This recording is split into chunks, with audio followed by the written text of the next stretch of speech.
How you doing, guys? I'm going to probably make 2 more videos on the Canon EOS C100, and probably I want to make a video this time on it because I really got a chance to use it even more, even a whole lot more than I had a chance to. I've been busy. I think too, for the when my camera first came in, for the first 6 to 8 weeks, it's been raining almost every day or been cloudy and overcast. I like to use it in different situations. Obviously, I can't use it out in the rain. It get damaged.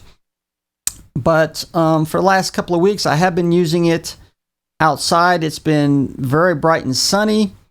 So I'm going to give you this case use scenario. Now, I also used a lot of the built-in ND filters. There's 3 of them, up to 6 stops of exposure. ND filters are basically just sunglasses for your lens or your camera.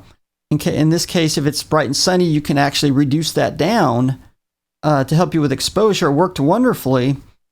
And I'm going to give you some of my settings to just let you know. I did use the native ISO of 850 along with Canon log or C log. It makes it very flat, desaturated picture to use more in post. Now, the reason I use C log is because I was getting really like anywhere from very bright to very dark, because I took this video in Heritage Park.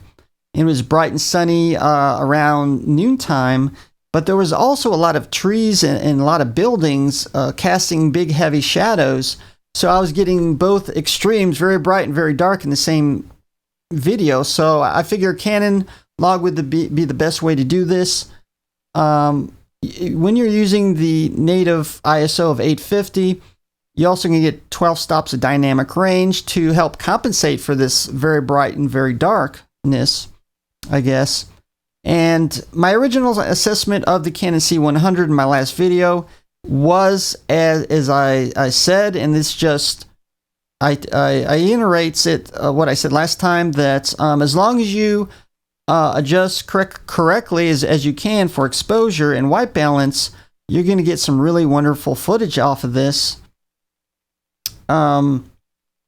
Which I did, and I've also been using a lot the push auto iris for setting exposure, because I didn't care much about the shallow depth of field in most shots. I wanted it mostly the same amount of focus from near to far, so I didn't care about shallow depth of field or not really, but it sets the exposure very quickly, along with using the ND filters.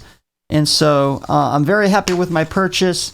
Now, I'm probably going to make one more video, and I'm going to use it in very low lit situations and low light situations. At the end of the year, I do got a wedding coming up. And often wedding receptions are going to be very dark. They want to play music, turn down the lights. So this is going to be a perfect situation to use the Canon C100 to see how well it works. I'm going to use a couple of settings and try to do it the best I can. Some of the weddings are going to be shot at dusk as well, at sunset, so it's going to be interesting to see how that plays out as well. But I know the receptions more than likely is going to be in a very dark situation. So hopefully you guys will see that video in the near future for that.